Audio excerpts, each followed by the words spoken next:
Finally, it's time for the July 2021 Q&A. You asked the questions, now it's my turn to answer them. Hey, what is going on, everybody? How are you all doing today? I hope you all are having a wonderful and fantastic day today, and if not, hopefully you all will have it better tomorrow. Still a little late on this Q&A, but you know what? Better late than ever, am I right? So, as always, I want to thank you all for your questions. It's always fun to answer them. So, I want to thank all of you for your questions. Before we get into this, just want to say there's going to be more content within the next day, so be sure to look forward to that. Also, if you have any questions for the next Q&A for August, please leave them in the comment section down below. I'm going to give everybody till the 8th of September to be able to leave your questions down below and get that August Q&A out by the 10th or the 11th of September, somewhere around that time. And, trying to get the September one, out on time for a change. Oh, boy. I do apologize for these coming out so late, but I do appreciate your patience. Also, if there are any questions that I may have forgotten, please let me know, and I will be sure to get them in the next Q&A. So, if there are any that I may have forgotten, just be sure to let me know in the comment section down below, and I will definitely get them in the next Q&A. But without further ado, let's go ahead and get started with this Q&A, starting with the questions from YouTube. So, first question is from Elizabeth McCaden asking, between Perfect Chaos, Final Hazard, Metal Overlord, Devil Doom, Solaris, Perfect Dark, Gaia, and the Time Eater, how would you rank the super form bosses in the Sonic series? So I guess, if I had to say, Perfect Chaos would definitely be up there. I'd say, on a scale of, 1 to 10, where I'd put Perfect Chaos probably, an 8, I would definitely have to go with. Final Hazard was actually pretty good in Sonic Adventure 2. I think that I would say probably around, maybe a 7.5 and 8. Then when it comes to Metal Overlord was a bit of a harder one. Maybe an 8.5. Devil Doom was impressive. I actually like Devil Doom from Shadow the Hedgehog. I'd probably say Devil Doom might be probably a 9. Because I kind of had a hard time with Devil Doom, actually. So probably, yeah, I'd probably say Devil Doom might be at a 9. Oh, and then Solaris from Sonic 06, the game that we don't talk about. I really didn't have a hard time with Solaris. But Solaris might actually be down towards a 5 for me. Perfect Dark Gaia. Yeah, this was the villain, was from Sonic Unleashed, where you had to get all the rings and then hit him, I think it was. If I remember right. I wasn't really that impressed with Perfect Dark Gaia, if I had to say. So I'd probably say probably around maybe a 5.5, maybe 6. Wasn't as impressed with Perfect Dark Gaia. The Time Eater from Sonic Generations, I'd say would probably be at a 7. I mean, it's a pretty decent battle, but definitely not as impactful to me as Perfect Chaos or Metal Overlord or Devil Doom. So I'd say 7 on the scale there. But yeah, they've had some pretty good ones, some pretty meh ones, but they've had some really good ones back in the day too. So I mean, Sonic just needs to. Poor Sonic. It's not what it used to be back in the day. Back in the day, I think it was some of the best Sonic Adventure games. Man, those were great. Probably the best games. Sonic Adventure 2 is still my favorite Sonic game ever. Thoughts on the Guilty Gear Strive? I actually really like it. I'm looking forward to Jack-O-Lantern. Because, the trailer dropped, and I'm actually looking forward to Jack-O-Lantern. She looks like a lot of fun. Seen some VTubers actually play it, too, because, they've done a really good job, playing it, having fun with it and whatnot. It's been pretty cool. Also, I like fighters, so fighters are fun to me. So the weirdest idea for a boss. The Great Mighty Pooh from Conker's Bad Fur Day, if anybody can remember that. Man, that was that was a great game for the Great Mighty Pooh. I can't ever forget that, as well as his song. And if anybody can remember, which, yes, this is gonna tell you how old I am. This is gonna be old. Diddy Kong Racing. Diddy Kong's friend was Conker. Conker was one of his friends, if anybody remembers that. As crazy as that sounds. Those are the days. God, I'm old. Yeah, good questions. Thanos number 1 asks, so, for your next Q&A, I have this question. It's just for fun. What would you think of the idea of Erza Scarlet versus Team RWBY and, what the hell, RNJ, or Ranger? I guess, or Orange, maybe. Erza versus Team RWBY, definitely got to go with Erza. Because, like, Team RWBY, if you go back to the first 3 volumes, that was when they were at the peak of their power, when they had, like, more superhuman abilities and whatnot. Of course, now they've been kind of, like, nerfed to complete hell, where they're, as if they're, like, normal people now, rather than characters that had, like, superhuman abilities. So, I mean, like, if you look at Erza's feats and what she's done, I mean, she beat a demon that took away her senses, her sight, hearing, smell, and feeling. Like, took away those senses, and, she still won. She couldn't even see or hear. Now think about that. She still won. And then also destroyed a meteor. Took on 100 monsters on her own. Like, yeah, Erza versus Team RWBY, and, even if you put Orange in there with them, no, they all lose. Like, Erza wins. Like, by far, Erza beats them brutally. But yeah, good question, man. Gene Gomez asked, "Hey Draco, glad you're feeling better." So am I. For those of you who may not know, I had a kidney infection recently, and God, it was terrible. Oh, yeah, I'm glad I'm feeling better also. But I have a question for you that you can answer in the next Q&A or right now if you want. But if you were to live with 4 anime characters, who would it be in these categories? Best friend, rival, friends with benefits, and girlfriend. So my best friend would be Seto Kaiba. Like, Kaiba is the Chad of Yu-Gi-Oh! Change my mind. Kaiba is awesome. Then again, who else has a blue eyes white dragon jet? but seriously though, I like Kaiba for his personality. I think he's awesome. He may be a dick, but he's a great character in my opinion. And then my rival would be Volley Lucifer. Despite the fact that I like Volley a lot, no, you know what? He wants to be the strongest.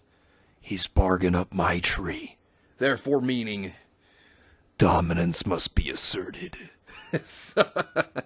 So yeah, Volley Lucifer would be my rival. Now, this was a hard one with friends with benefits and girlfriend because had to really take a lot of thought into this.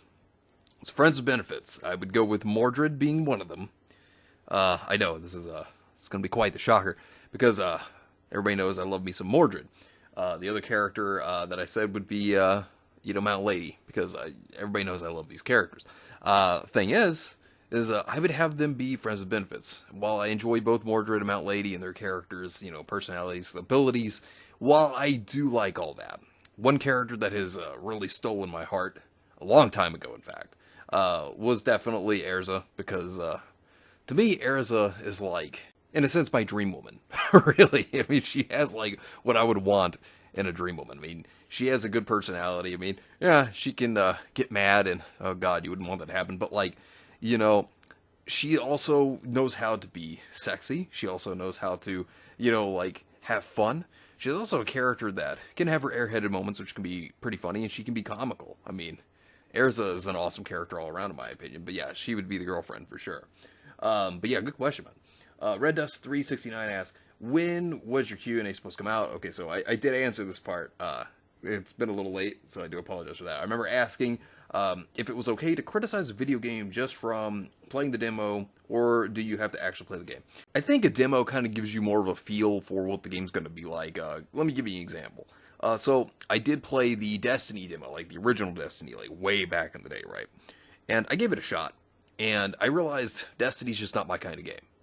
So to me, I just didn't care to play Destiny because, like I said, the demo was basically enough for me to be like, this is not a game for me, and I know it because I just don't really care much for it. I didn't really like it, so I tried to get into it, but I couldn't. So in a sense, I guess a demo can give you a feel whether you're going to like the game, like by play style and whatnot. But, I guess it really varies upon games. So I guess in a sense, maybe you get a feel like for the style, and then it can sway your mind in whether you want this game or not. Now, in terms of actually playing the game, and then judging it whether it's good or not, I mean, I don't know. I guess it just comes from person to person, really. To me, demos kind of can tell me how I'm going to feel about a game sometimes. It just really depends on it, I guess. But, yeah, good question, man. Duke Nuka-Cola asks, "Hey, Draco, I'm glad you're feeling better from your kidney infection. Thank you very much." I am, too. Thank you very much. Also, sorry for posting my questions for the June Q&A too late. No, it's fine. It's on me for being so late with that due to the kidney infection and everything. I tried to post my questions for future Q&As earlier. Now onto the new questions.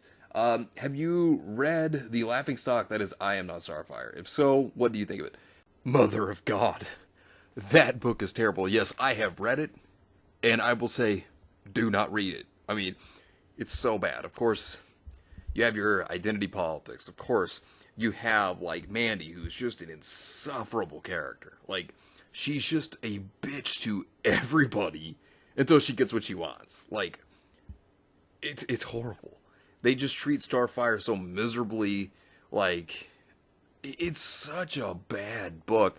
Like, there's this scene I'll never forget either with, like, Nightwing coming in and doing these jazz hands when he saw, like, Mandy.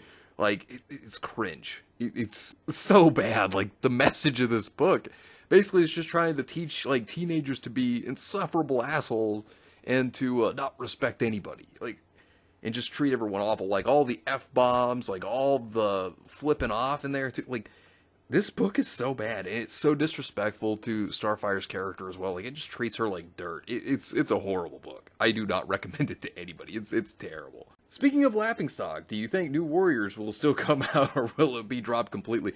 Considering it's been over a year since it was announced, I doubt they're going to bring it out. I highly doubt that they'll bring this book out now, considering how much of a meme it basically is now. It's just a joke. I mean, it's one big circus show act. I think they know that they just lose money on it too, just like, oh, they're already losing money anyways. So no, I don't think that they will. I don't think they're going to bring it out at all. Like, period.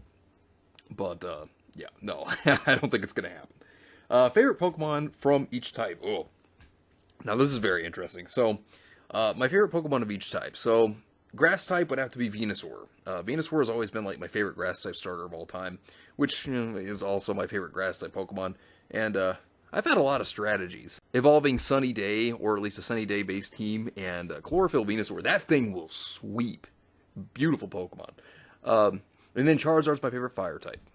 By far, Charizard has clutched so many battles for me. It's ridiculous. Like, Gen 6 competitive was, like, one of my favorite times. Like, probably Gen 6 competitive was my favorite. And Charizard won me so many battles. Like, Charizard Y, obviously, being my favorite Mega Evolution. This thing would tear through people. Like, I mean, when you have, like, base 159 special attack, which is higher than that of a Mewtwo, by the way, you're going to tear through people. And, I mean, Charizard Y did that for me. Now, when it comes to water type, definitely Greninja. Who didn't see this coming, right? Like, Greninja, everybody's favorite ninja frog. Definitely my favorite water type. I love Protein Greninja, and I love the Ash Greninja form as well. Protein Greninja is just tricky in general. The Ash Greninja, if you get that thing off, like, that thing is insanely powerful. Favorite Electro type is Tapu Koko. Like, Generation 7, I know a lot of people, like, give a lot of backlash to it, but, I actually liked Generation 7 a lot. I really liked the story of it, and Tapu Koko was really awesome when they first showed it in a trailer, and then I started to just love it more. And then when they had the shiny Tapu Koko event, I got the perfect hidden powered Tapu Koko. It was amazing. My favorite rock type is Tyranitar. I used to have a nasty strategy back in Generation 6 and Generation 7 where I'd put up Stealth Rock, and then I would have Dragon Tail, because what Dragon Tail does is if the Pokemon makes contact with another, it smacks them out and then switches with something randomly. Yeah, I would do that with Tyranitar. I would make sure that people get that rock damage. It was great. Good times. Now, my favorite ground type was Swampert. Swampert is definitely my favorite Hoenn starter. Back in Gen 3, it was just fantastic. I mean, it still has held up pretty well over time. I actually liked it more than Blaziken. I know a lot of people really like Blaziken, but Swampert was always my favorite. Now, my favorite flying type is Gliscor, because while my favorite ground is Swampert, my favorite flying type is Gliscor, because Gliscor is a unique Pokemon. I used to use this thing as my shield. It used to be my physical wall, and I'd have Poison Heal with it. So, like, Toxic Orb, Poison Heal, like, Gliscor is a nutty thing if you know how to use it. Like, that thing is a great Pokemon. Pheromosa is my favorite bug type. Now, it's also my favorite Ultra Beast. Like, Pheromosa has destroyed people. Like, I love using this thing. Generation 8, it was fun to use Triple Axle on, like, flying types, because this thing is obviously gonna be faster than most Pokemon, because, it's extremely fast, so, yeah. Pheromosa is amazing. Lucario is definitely my favorite fighting type. This thing, whenever Lucario and Mystery Mew came out, like, God, the story with that Lucario, fantastic. I really love this Pokemon to this very day. God, one of the best Megas to ever exist as well. Like, Lucario is an absolute beast. Crobat is my favorite poison type. I use Crobat in such a weird way, though. It's funny, I say it's my favorite poison type, and then when I've used it, I've never used any poison type moves on a Crobat. Like, my moveset's a very odd one, because I always think outside the box when it comes to Pokemon. So I would do, like, U-Turn, Brave Bird, Defog, and Roost, and then I would scare out, like, fairies, and then, like, Rock Setters would be just, you know, defogging it away. It was great. Love Crobat. Favorite Psychic type is Alakazam. Like, Sabrina is one of my favorite characters in all of Pokemon, and back in Gen 1, that Alakazam was brutal that she had. Alakazam's always been a great Pokemon. I love Magic Guard Alakazam. I always usually would put, like, Life Orb or a Focus Sash on it. Thing's great. My favorite Steel type, this is going to be a weird one, which is Klefki.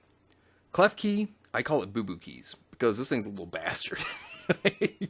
What I would do with Klefki, my strategy would be Prankster, right?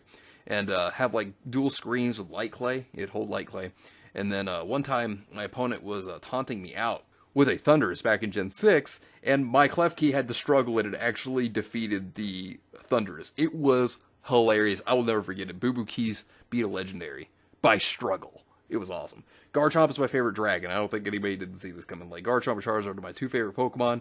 Garchomp, just, it's a beast. That's, what can I really say? And it's the embodiment of my favorite character in all Pokemon Cynthia. Like, you don't mess with Garchomp.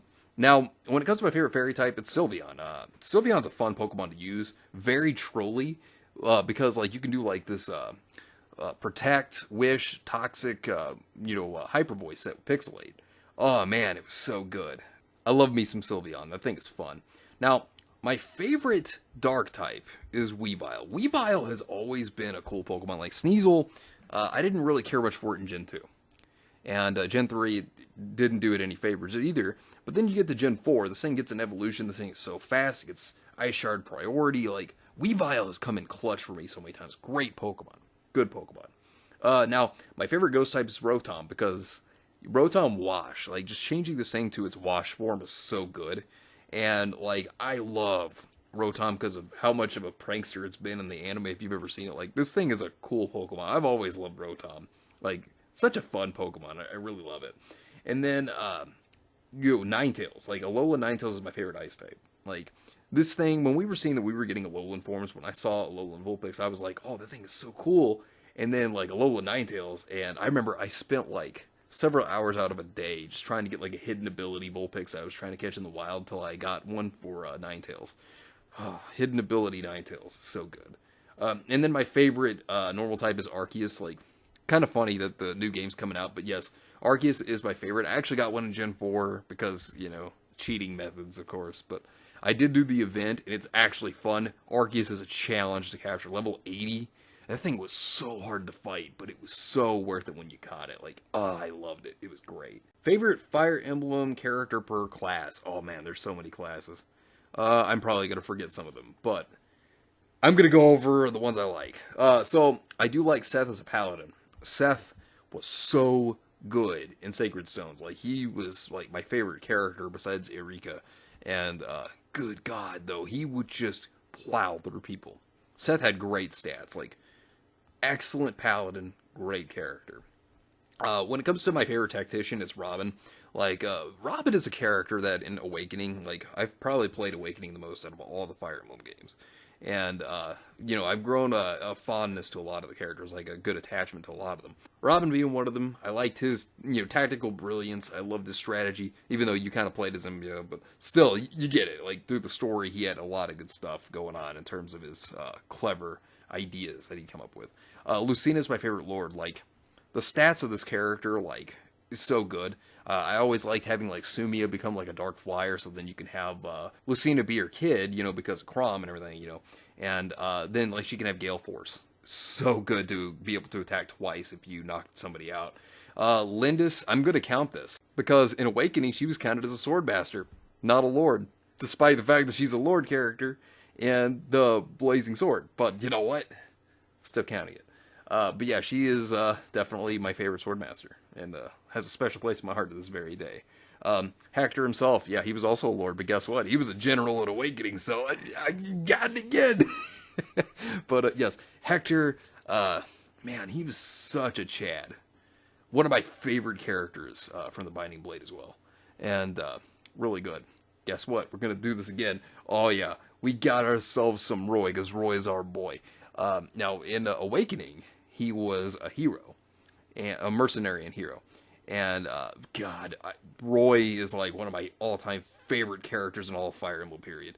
And The Binding Blade, such a good game. But he's not the only one here, because also, Lilina is my favorite sage.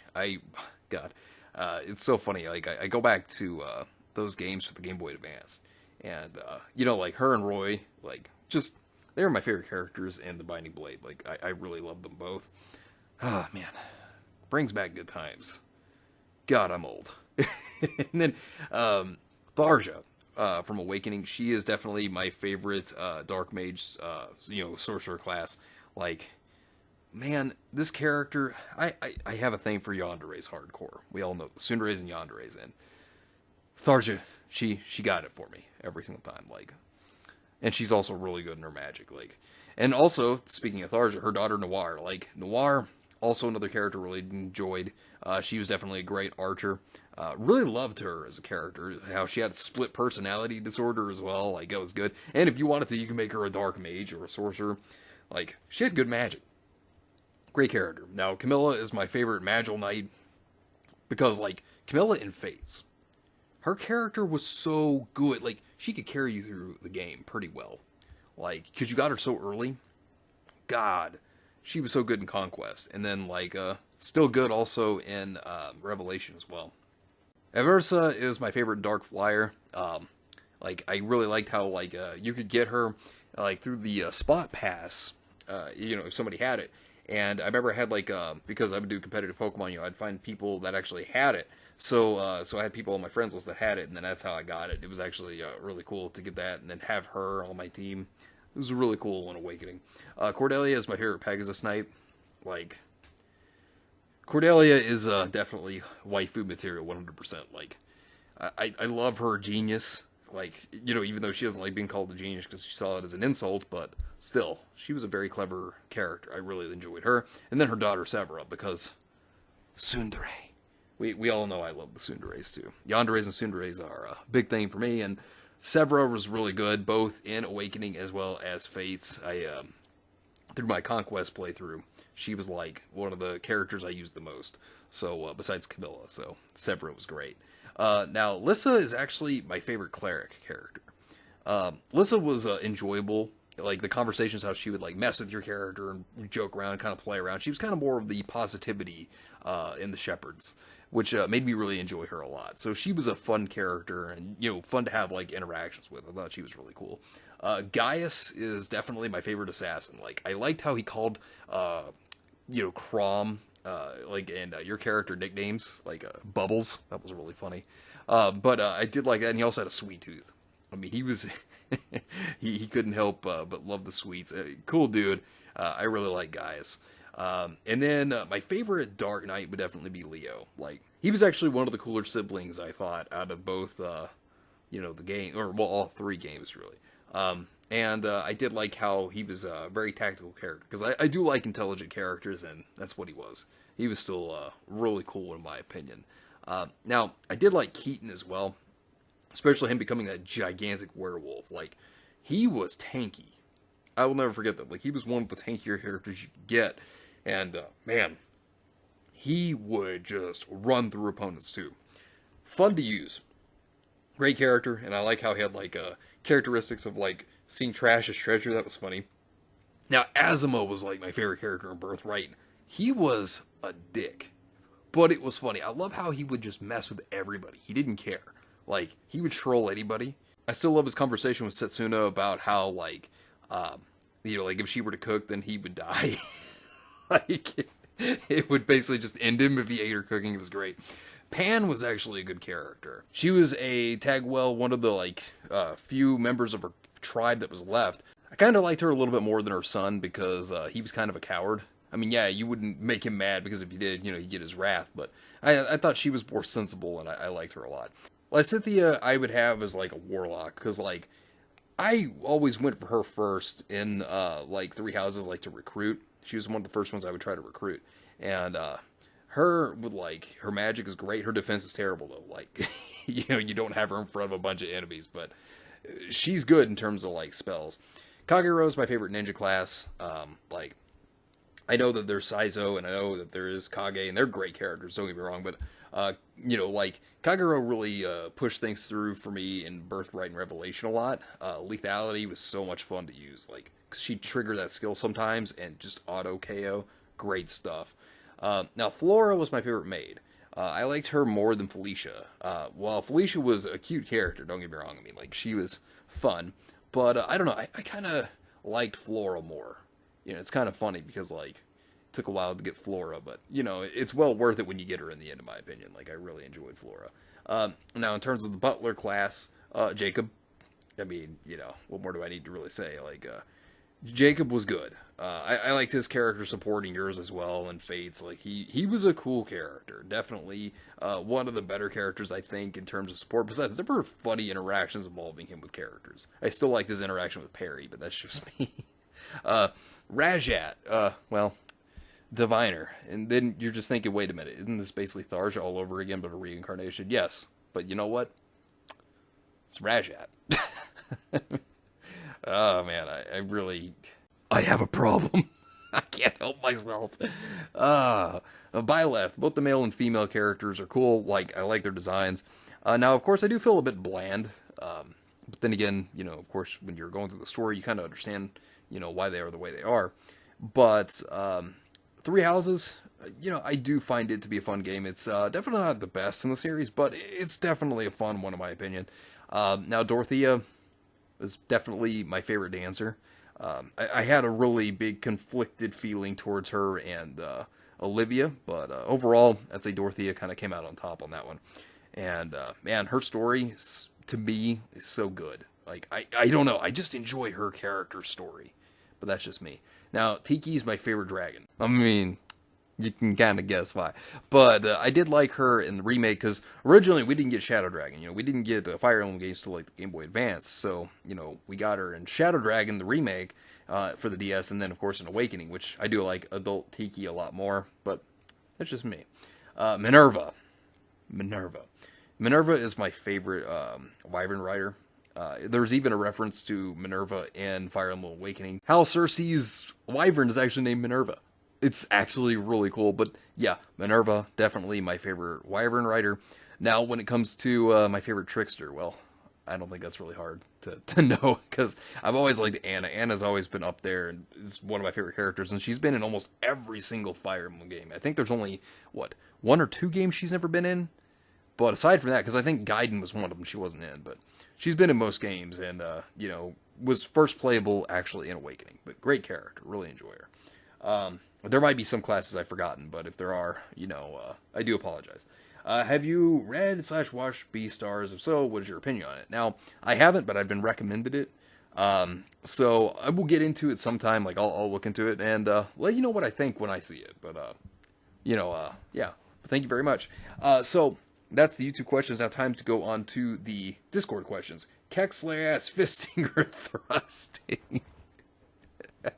Oh, the thrust. But no, seriously, yeah.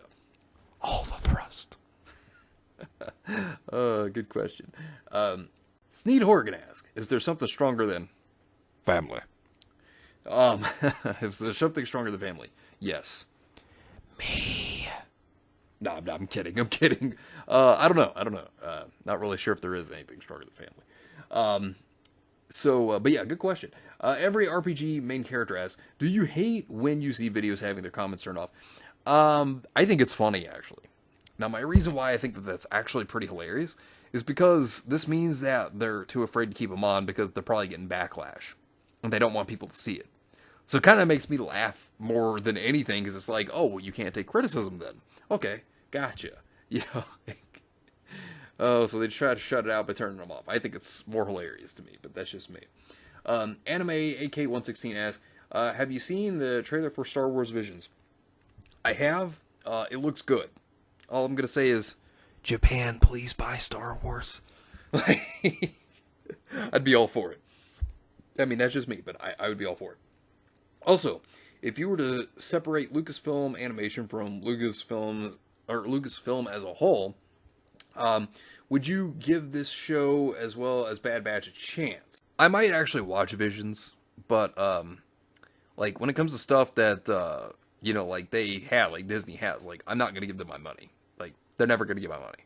I'll find other alternative ways, if you know what I mean, to watch it if I feel interested in it, but I really don't want to support it because I don't want to support Disney. Like, I don't support Disney, and they're not going to get my money out of me. Because it wasn't Lucasfilm's animation that did all the BS. It was departments that Kathleen Kennedy still has control over, like HR and others like them, because it wasn't Jon Favreau, Dave Filoni that fired Gina Carano, because if we don't support the stuff that those two creators make, then Disney will get the wrong idea that we actually won, since Kathleen is off the hook. Thing is to me, like the old Star Wars, what that is, that's Star Wars to me. I'm just not going to support Disney stuff. That's just me. Like Disney has, made sure to attack all of us fans, treat us like shit. Why should myself, who's been a Star Wars fan for decades, want to give my money to a company that is going to treat me like shit?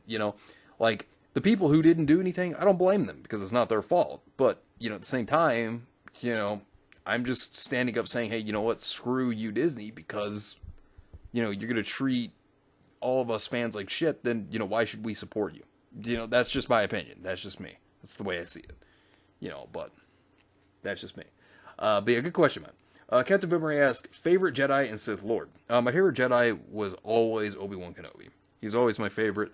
Still this very day, he is my favorite. I really do like Luke Skywalker a lot, though. But Obi-Wan, I think if there's one thing to take away from the prequels, like, I liked the prequels. Like, I mean, I'm not going to say that they were perfect, because they had their problems. But definitely liked Obi-Wan Kenobi. I think his character was one of the best parts of the prequels. Now, when it comes to Sith Lord, Bane. Bane is my favorite Sith, because Darth Bane, if you read his trilogy, like those books, fantastic books. Fantastic. Favorite Dark Arts Professor? Now, I think that's Harry Potter, right? I don't really have one because I've never really been a fan of Harry Potter. Like, I watched the films and read some of the books, but it wasn't really my thing. But, more power to those who like it. Nothing wrong with that. Yeah, it wasn't really my thing. But yeah, good question, man. Thomas Hale asked, hey Draco, hope you're doing alright. Doing much better. Thank you. I was wondering if you think there's an anime or manga that is so bad that it's actually good, sort of like Tommy Wiseau's The Room. Okay, The Room, I'll tell you right now, I watch that once every year. Like, it's a tradition. I do it. I watch it once every year. That film is so bad, it's good. It's hilarious. Oh, I love it. But Yuri Children. God, I'll never forget how I figured out about that anime. So there was a guy I knew, and he was watching this anime, and I didn't even know what he was watching. It just sounded so cringe. So I checked it out when he told me what it was, right? Like, I watched it, and my God, it's like an anime where, like, you have characters that are like couples, like, they're not really couples yet, but, like, they like each other, right? And so, like, they want to get together. Like, they have all these thoughts about getting with each other. And, like, it's very cringe, but it's hilarious. And, like, you're just thinking the whole time until they do something. You're like, just fuck already. It's so cringe, but I laughed at it. Because I was just like, oh my lord, just ask the person out already. Just do it. Like, it's so bad, it's hilarious. Like, oh man, I laughed so hard at it. Like, it was basically like The Room of anime. It's so cringe, but it's so funny. But yeah, I'd say that's The Room of anime, is Yuri Children. Yeah. But yeah. Also, is it weird that I find Dark Helmet from Spaceballs a more intimidating villain than any of the villains in RWBY? No, I don't think that that's weird at all, because it's true. I mean, even though he's a parody villain, he's better than every single last one of them put together if they were one fused character. No, he's definitely more terrifying, yes. But yeah, good questions, man. Every RPG main character, which weak characters in anime are actually OP after thinking about what their abilities are, even if they are only on the show to be comedic material. So this one's actually kind of an interesting, because I mean, like, you'll see a lot of instances where a comical character usually doesn't tend to be a strong one, but I think one case would be kind of like Shigeshi from JoJo Part 4, Diamond is Unbreakable.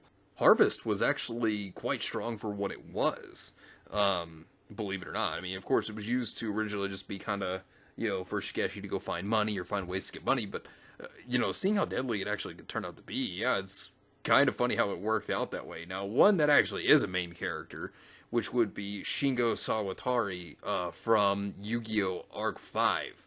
Even though he's a main character, I'm kind of throwing this in there because Sawatari could have actually beaten Zark if Zark didn't pull bullshit out of his ass. Like, the main villain would have lost to a joke character.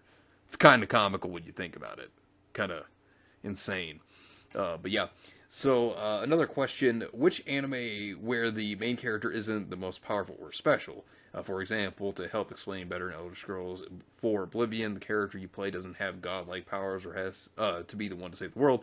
More like someone that is just there to assist the real important character. I mean, you could say that Asta from Black Clover is like that, because he wasn't special. He was actually a kid that was born without magic at all.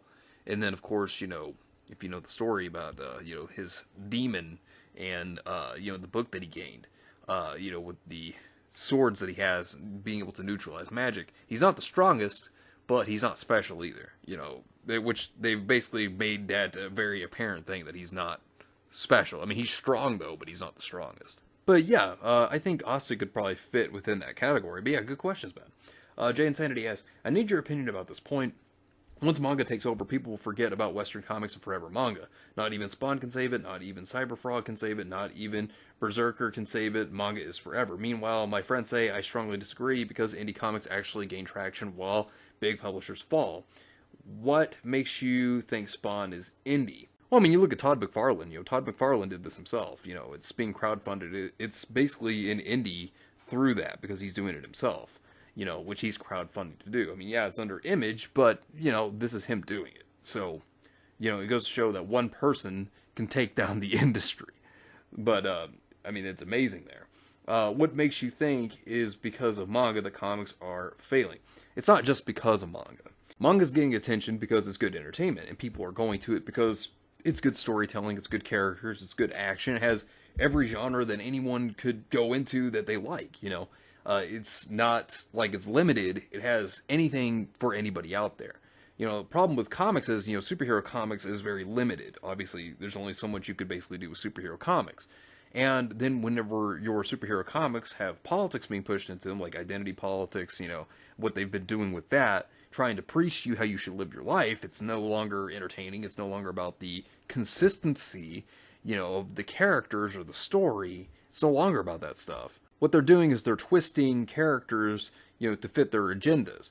They are perverting what they used to stand for to fit what they want the characters to stand for. Basically, they make the characters, rather than the characters being themselves, they make the writers basically be the characters, right?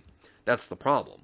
And it comes down to terrible storytelling. It comes down to, like I said, characters being completely altered from who they were, and they are no longer who they once were. Stories are boring. Who wants to listen to a story about, Orange Man Bad? Nobody wants to listen to that in their entertainment. Nobody. It has nothing to do with, like, Superman or Batman or, Iron Man or Thor or Captain America. It doesn't have anything to do with any of that stuff. But they push that in there, to, like I said, tell you how you should live your life, to force their politics down your throat. People don't care for that. People want good entertainment. This is exactly why they're going to manga, because they're getting what they want. They're getting good entertainment that they've been looking for, That's why they're going to manga. That's also why they're going to indie comics. Write good stories, and they will succeed no matter where they're from. Yes, no, that's true, because here's the thing. Comics that are doing well, that make good stories. Now, this isn't just manga, because manga is Japanese comics. But, you can still have your Western comics that have good stories that do so well because they're telling you a good story. They're not preaching to you how you should live your life. They're not telling you what you should think. They're trying to make a story, make brilliant characters, and provide you the entertainment that you're looking for. And that's why people will go to those comics, because they're looking for good, fun escapism. Not real world politics being shoved into their entertainment. People don't want to see their favorite characters be twisted for an agenda either, and that's what we're seeing all the time. We're seeing this happen. Look at X-Men, look at Cyclops and Wolverine now banging each other. Look, that's twisting the characters from who they once were. It's not who they were. You see what I mean? People don't care for that. That's not what they care for. It's not what they come to comics for. Bullshit, it's too late. Once manga takes over, done is done. Indies can give up at this point. No matter how good your indie is, people will soon forget about it and move to manga. That's not true. As you can see, there are still people who go to comics all the time and buy good comics. They go back to even older copies of stuff that they remember that they didn't have, that they wanted to get. They go and search for this stuff and then they get it. Old copies still sell that were from back the 90s and early 2000s, before the industry started to get woke and then destroy itself. While people still do go and buy manga, because manga is very big right now.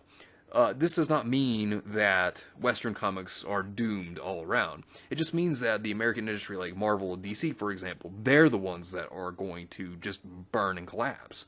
Because they continue to destroy themselves. They continue to not learn that what they're doing is never going to get them customers. As to where you have indie creators. They are booming. They're doing great because they are creating their own products. They are making their own stories that they want to tell. And they're doing it as entertainment. It's not like they're trying to push politics down your throat. That's not what they're doing. Now, while manga has been dominating the charts for the most part, yes, keep in mind, young adult graphic novels, they're also doing exceedingly well. Also, like Dogman, for example. So you still have stuff that's being made in the West that's also being sold and doing well, too. So, no, manga is not going to be the only thing that's going to be big. Manga's not going to completely take over to the point where there's no comics at all that exist. You're still going to see other creators, other indie creators, indie comics coming out that people are going to go to as well, because they're the good stuff. That's the stuff that people are going to go to. It's the American industry that's collapsing, and what, for example, Comicsgate is, it's going to rebuild a new industry off of that dying industry. That's what it is. It's to rise from the ashes and create a new, and that's exactly what they're doing, right? And so, no, manga's not going to be the only thing, because while DC and Marvel, yeah, they're dying. That's, everybody knows that. But, eventually they're going to wither away and be gone, because they destroyed themselves. But yes, you will still see indie comic creators out there. And like I said, they're going to create a new industry out of the ashes of the old. They're going to rise up a new, better industry, a stronger one. So while you'll see manga, you'll also see indie comics, because they're still going to be out there. You're still going to have your indie creators creating, and you're going to see a new industry rise from indie creators. And, while DC and Marvel are killing themselves off, you'll still see indie comics, because people go where good entertainment is. They're going to manga because it's good entertainment. It's what they want. And that goes the same thing with indie creators. People are going to indie creators because they're producing good content, and that's the stuff that people want. So, you're not just going to see manga, you're going to see good indie creators continue to thrive because they're doing well also. But, yeah, good question, man. Captain Boomerang asks, what are your plans after the end of the world? Well, you see, I'm going to send my dragons to destroy the world. So, what's going to happen is, after it's all done and everything's taken care of, I'm going to sit back and just relax, and make sure that everybody that, follows me has a good place as well. A good vacation. But yeah, good question, man. Timefire of the DB Defender asks, what if Homura, which is Pyra from Xenoblade Chronicles 2, owns the Henshin Brace V Commander and voice transformed into Timefire from 2000's Mirai Sentai Time Ranger? I haven't seen Power Rangers since, the early 90s. So I don't know. I couldn't answer that question. I have no idea. I would have to study up on that hard. I have no idea.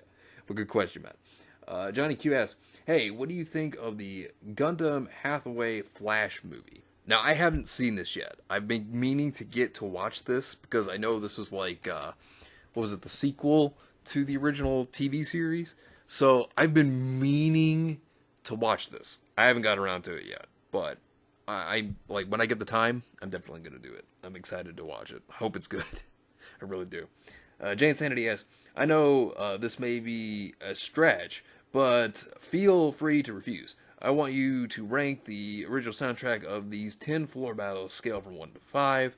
1 is okay and 5 is master. These original soundtrack have their own 3 phases. So you have to listen to all, but you don't have to rank for each phases. You have to rank with all 3 phases combined for each floor. So here's the floors, okay?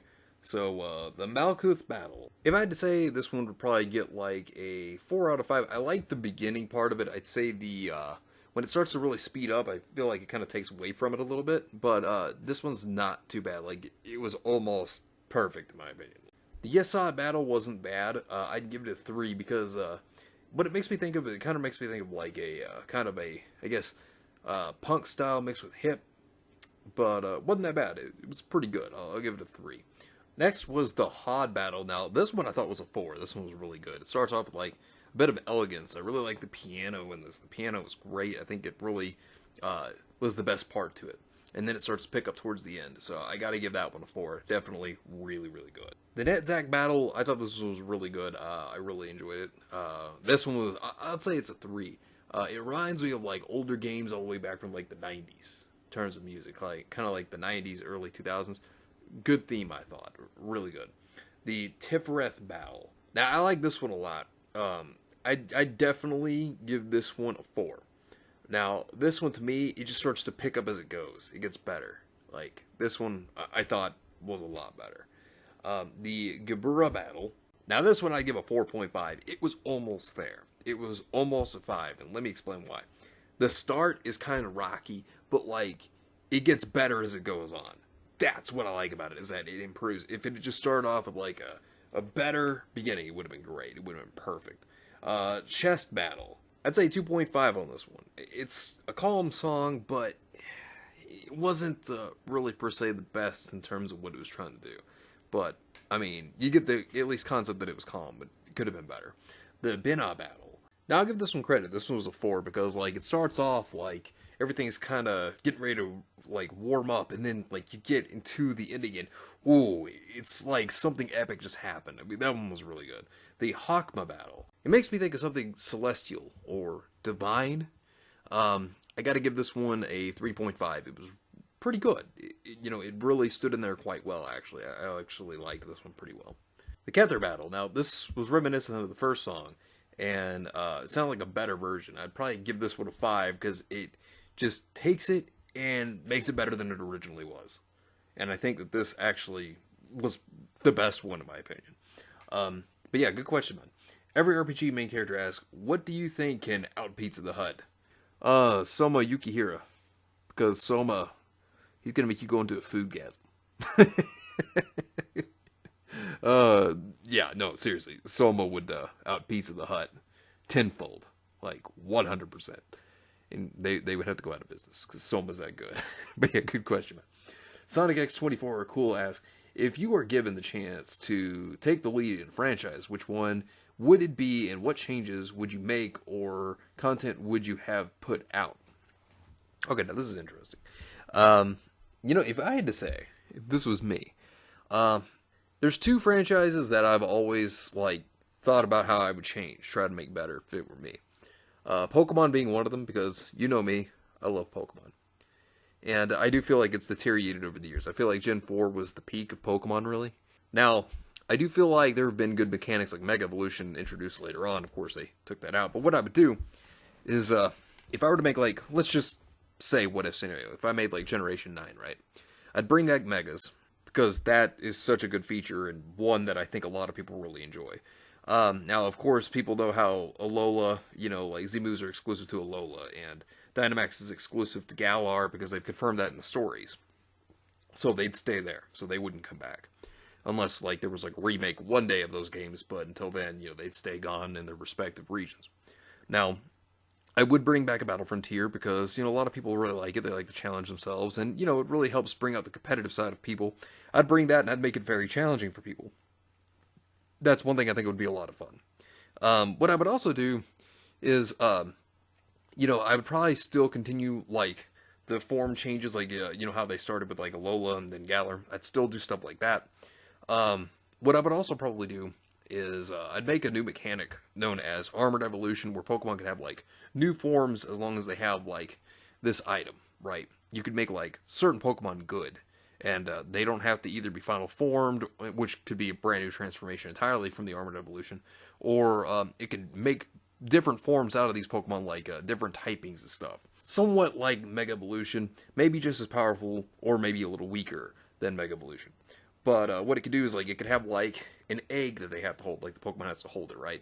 And it could have some kind of, like, emblem of a type on it, and it could actually transform the Pokemon into one of its types being that, or adding an additional type that it didn't have before, and give it this new form.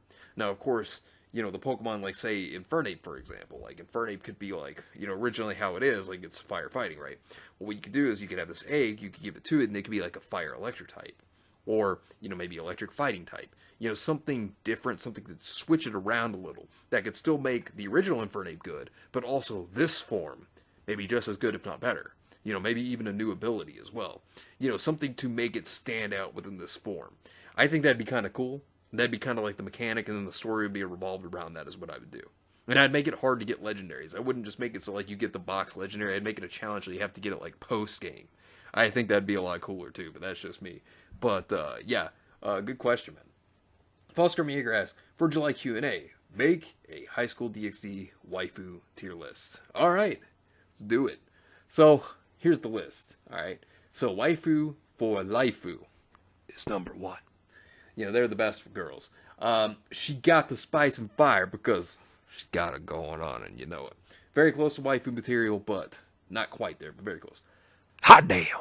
Which, that's above dating material, meaning they're, you know, very special there. And then, of course, you know, date material itself, well, this category right here, will be because, you know, that's about the level they are. Average would be, you know, they're attractive, maybe. Close, not quite there. You know, they're just not enough. You know what I mean? Like, they're good, but they're not there. Friends, just friends, and then hell no means, nah, I ain't touching that. So, first on this list is Aika Kiryu. Now, I would say just friends. Of course, she's got that very perverted streak in her. Of course, she always taunts the church girls. But, you know, I do like her a lot. But I'd just say friends. So, Akano is next. Okay, well, let's be real. She's waifu for Laifu. Akano, yes, prime tier. You want to talk about a woman that you'd slap a ring on that finger? You'd slap a ring on that finger. Because Akano's got it going on. She's a badass fallen angel. Like, oh man, I love Akano. She's great. Fantastic character. Next one is Asia. Now, Asia to me, I do like her as a character, but I'd say she's like close. But she's not there yet. Like, she's not quite there. But Asia is definitely a character that, you know, I'd be best friends with, basically. You know what I mean?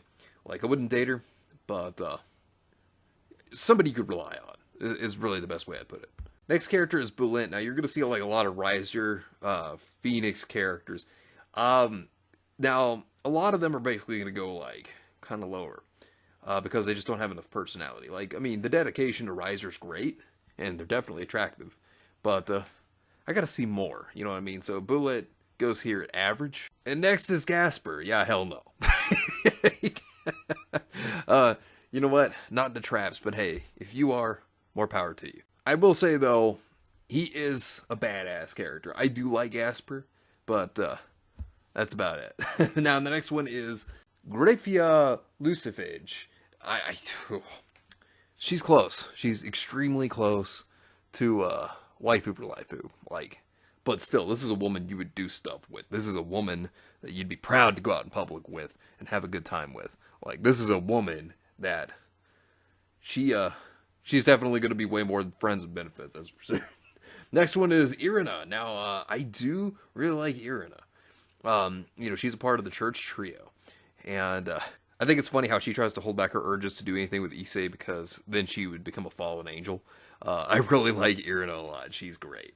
Okay, so the next one is another Riser Phoenix servant, Kalawarna. Now, in terms of appearance, because that's really all we've got, I would say hot damn, because yeah, she definitely has that appearance going for her. Like I said, she'd be higher if she had a good personality. Next one would be Katarina Leviathan, and Katarina can go to the hell no section, especially after she betrayed everybody. She got what she deserved, honestly. But realistically, yeah, not a fan of Katarina. Never really was. Good design though, but not really a fan of her. So the next one is Koneko, and she goes under hot damn. Let me tell you right now, Koneko, she good Nico girl. You know me, I like Nico Madas. So yeah, and I like how she opens up later on to Issei over time. I mean, she is a really good character, good in strength too. So the next one is Kuno. Now, here's what I'll say: I'd be friends with her, but she needs to get a little older first before we talk. You don't want to be like, just saying. But still, she is an adorable character. Now, the next one is Kuroka. Oh, Kuroka. Yeah, no, she's waifu, man. Like, I will never forget when she was talking to Issei. She was like, "Yeah, have my kids." I was just like, "Yes, like I do it." Oh man, like that was great. Kuroka's brilliant. So now this one is Rabble, which is Riser's younger sister. Now what would I have to say about Rabble? Well, comes down to it.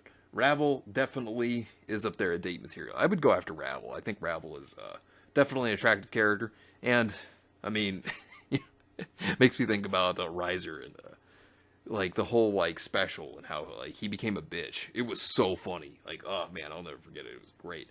Now the next one is Leifei Pendragon. Now where I would put her is I'd be friends with Leifei. The next one is Marion, who is really just another servant of Riser Phoenix.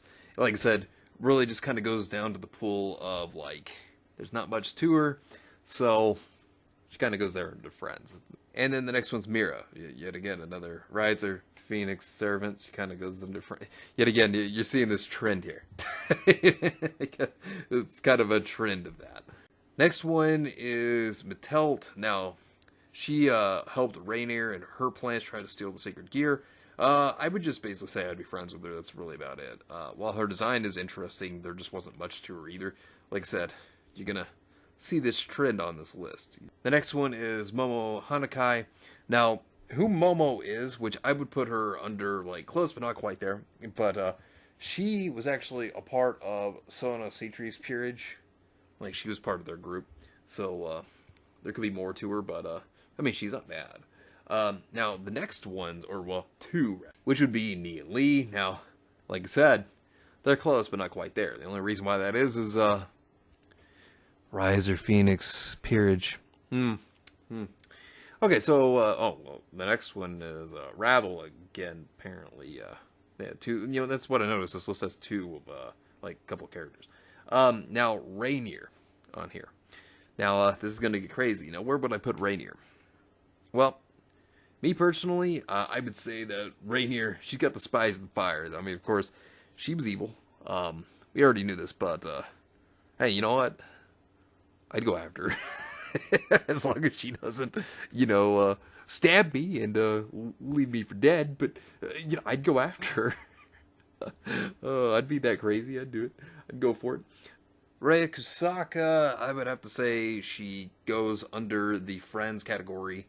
She's part of Sonia Citri's peerage, but not a whole lot to her. So I would just say, yeah, she'd be friends. Now, Rios Grimmery, this is a big one. Well, I'd marry her. I can tell you right now, she would be the immediate moment that I saw Rios is when I'd be like Brock from Pokemon. I'd just like, be like, will you marry me? That's what I would do. Oh man, that's the immediate response. Oh, now the next one's a headless Rose Weiss. Oh, so we don't get a head to Rose Weiss. No, I kid. But Rose Weiss would definitely be. She's got the spice of fire.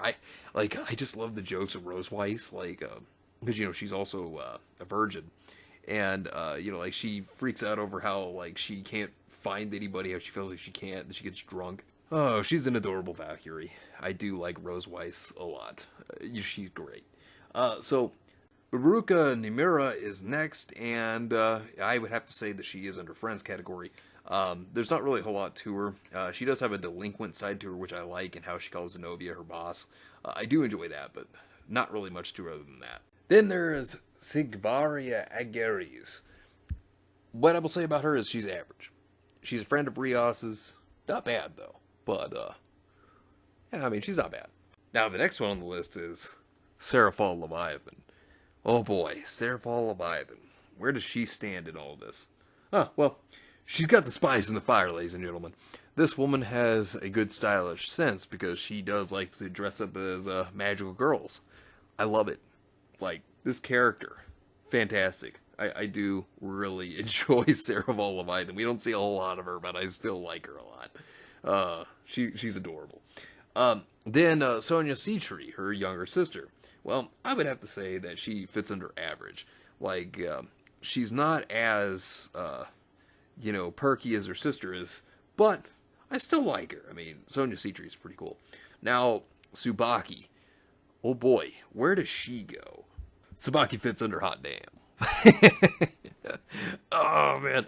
Oh, I do like Tsubaki. I think one thing is, like, really adorable about her is, like, how she feels about Kiba. Like, oh, man. When she gets flustered, it's absolutely adorable. I love it. Now, Tsubasa Yura. Now, where does she go? Well, I'd say she's date material. I mean, she's a tomboy, which sounds really cool. I do like that. And, she does have a good form. Like, I like the way she looks. Like, she has a good design. So now the next character. Vinalana Grimory. Where does Mama Grimory go? Definitely date material. Now, while I'm a bigger fan of Rios, Vinalana, still not bad, actually. Really do like Vinalana a lot. But yeah, more of a Rios fan, personally. But Vinalana, definitely date material. Now, Visor is the next one. Now, here's what I'll say about Visor.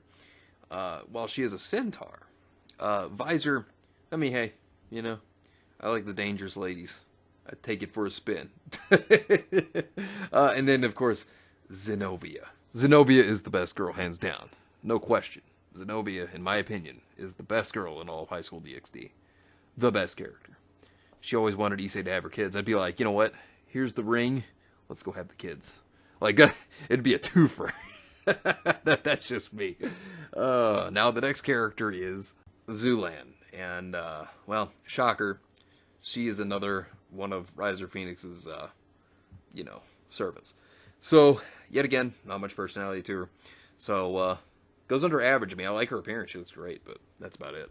Yasaka. Now, where does she go? Well, I'd say she's close, but not quite there. Like, I do like her appearance. She looks great. We just need more to her. If we had more to her, then yeah, she'd be definitely up there. Possibly even at Waifu for Life, but she's close. Yuba Luna is the last one, and, I just put her as close, but not quite there. Yet again, same thing. Riser Phoenix, servant, not really any personality. Great appearance, though. Good design. Definitely attractive. But there's no personality to go to it, really, so that's kind of the problem. So, here's the list. The hell no, the friends, close but not quite there. Average, date material, hot damn. And then, of course, the big one, she's got that spice of fire, and then, Waifu for Laifu.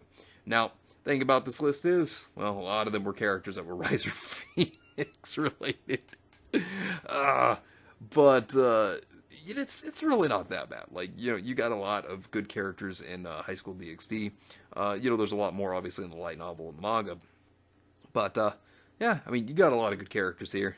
And Zenobia is number one in High School DxD, hands down. What is your favorite universes that you wouldn't want to visit or live in? Wait, wouldn't want to visit or live in? I did like Dead Man Wonderland, but I would not want to live in that world. That'd be what I'd probably say definite no to. Wouldn't want to live in that world. Good series though, but the world itself, yeah, no thanks. It's kind of hard. I can't really think of any others that I wouldn't want to live in or visit. Not really any that come to mind. I'm sure there are others, but there's not really any that comes to mind that are my favorites that I would not want to visit or live in. But, yeah, good questions, Ben. Captain Boomerang asks, what anime are you currently watching? One of them being Scarlet Sunrise. I'm enjoying that so far. That's one of them. Another one is J-Sama wa Kujikenai. Really good.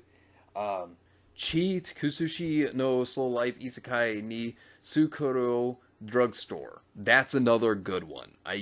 Man, I have been really enjoying that one. Also, Love Live. I am a big Love Live fan, so Love Live Superstar.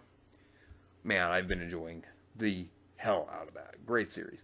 Also, the Madoka Magica second season, was it Madoka Magica Gaiden? Been watching that as well. Because I did get through the original Madoka Magica some time ago. And so I've been watching the second season.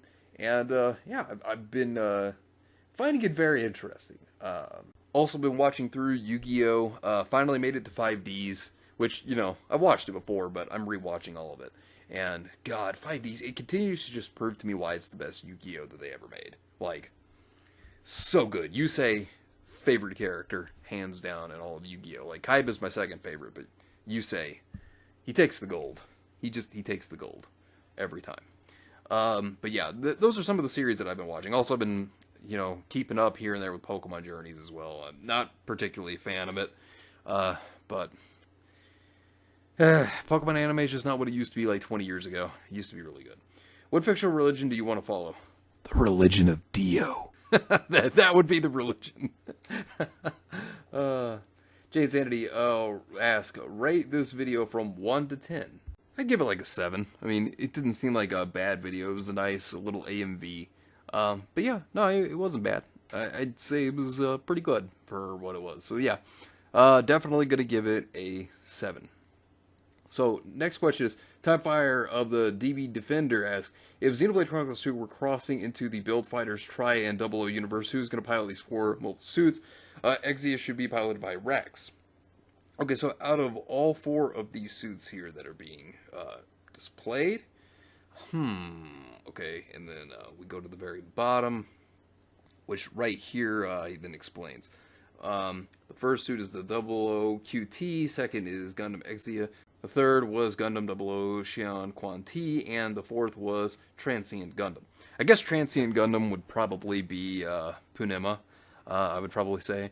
Now, when it comes to the Xia Quan Ti, that might possibly be Nia. She might actually have that one. I guess Rex with the Gundam Exia, since that's what you think would be the best one there.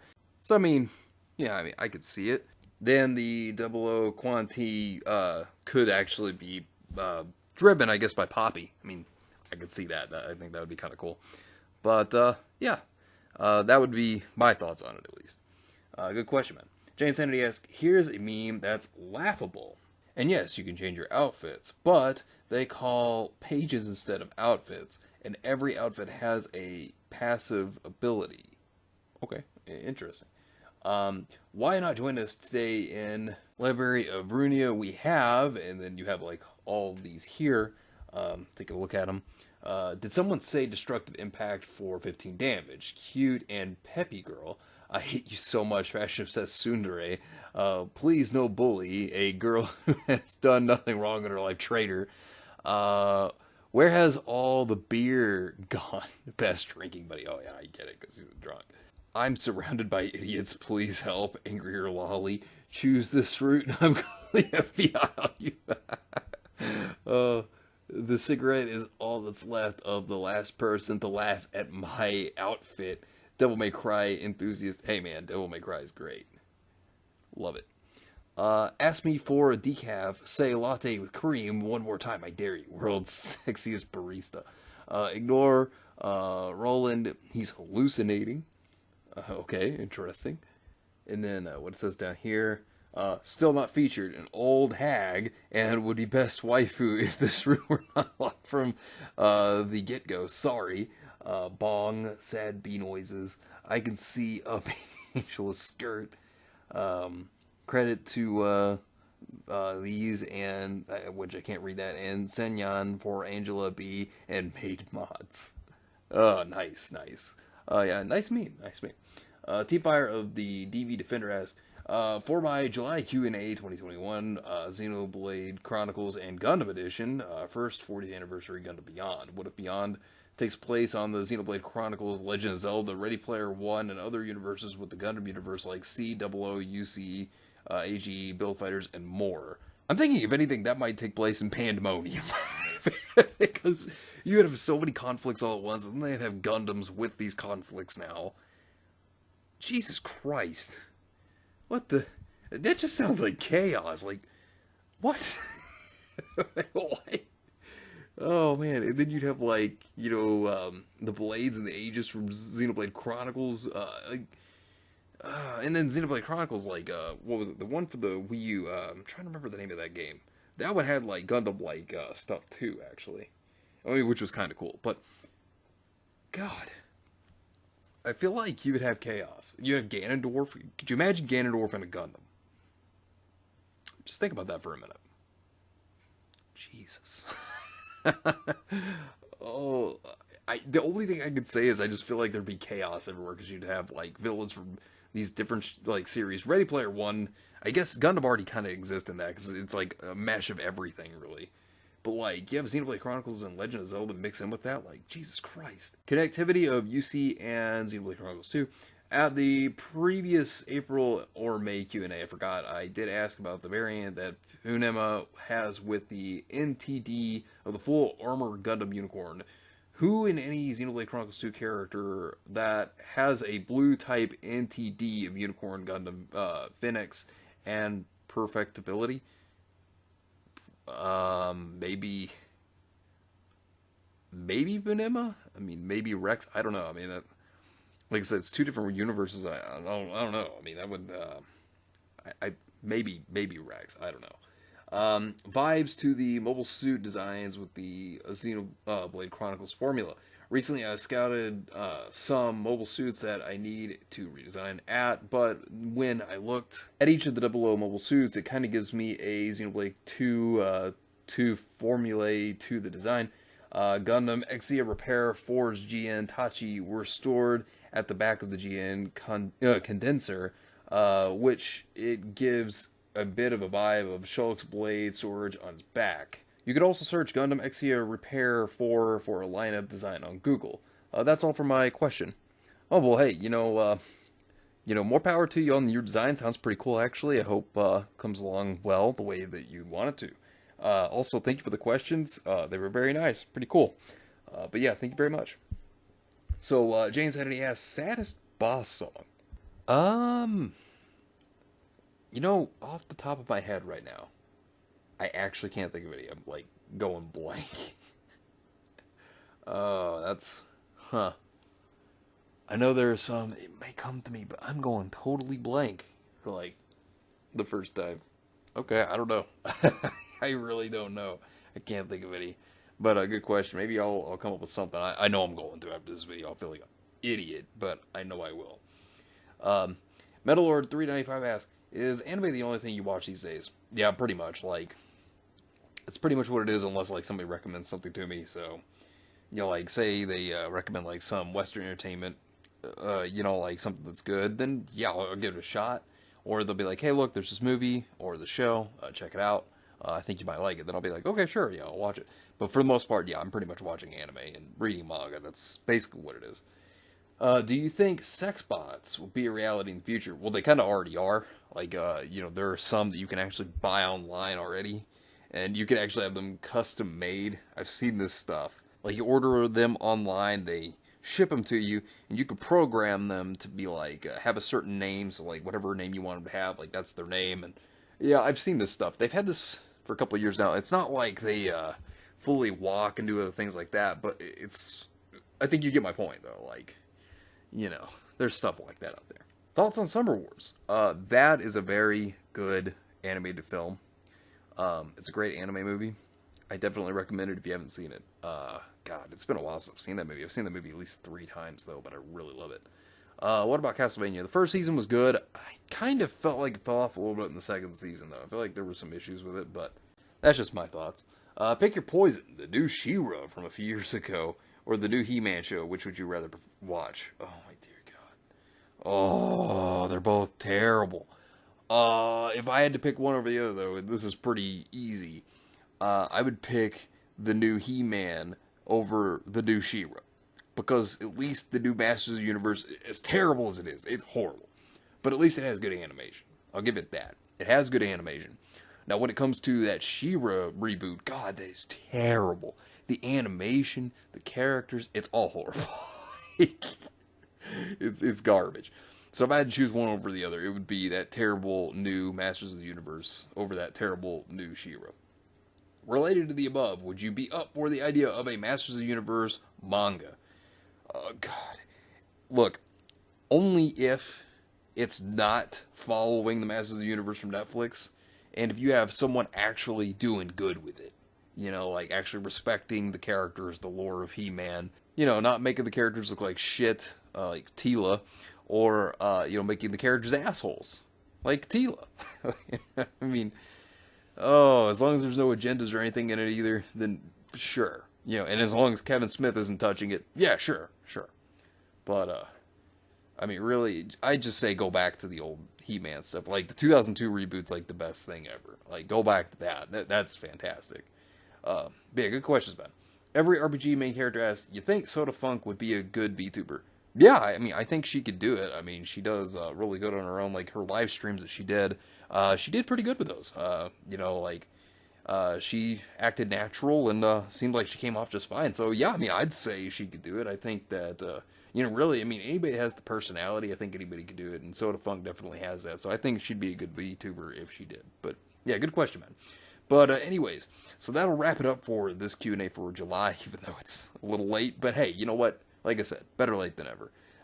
But, you have any questions, be sure to leave them in the comment section down below. You have until the 8th of September, because I'm going to try to get this out by the next one by, the 10th or the 11th of September. So be sure to leave your comments down below. And if there's anything I missed, let me know. I appreciate all of you. I want to thank you all for your questions. And I hope all of you have yourselves a wonderful and fantastic day today. And remember, if today was not a good day, tomorrow could always be better. Take care of yourselves and everyone around you. And have yourselves a good one out there, everybody.